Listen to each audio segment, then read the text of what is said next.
Aklımızda ona deney yok, yapan kahramanlıkları çok.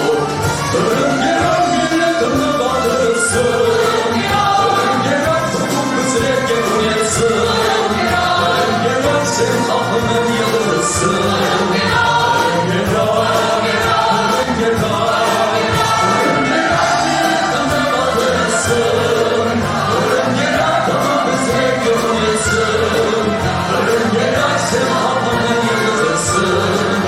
Ölüm gelen, ölüm gelen.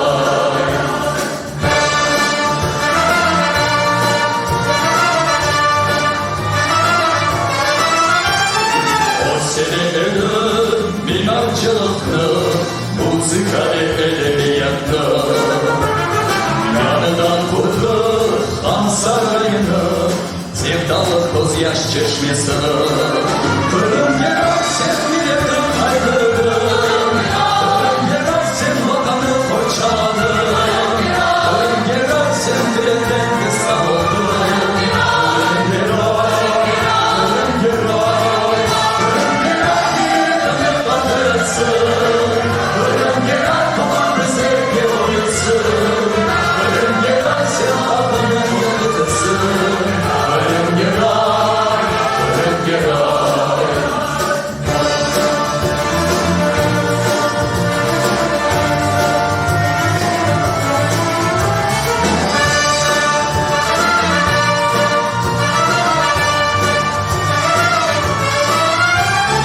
O alfaneli derin fikrini düşmanlara inanmak olmaz.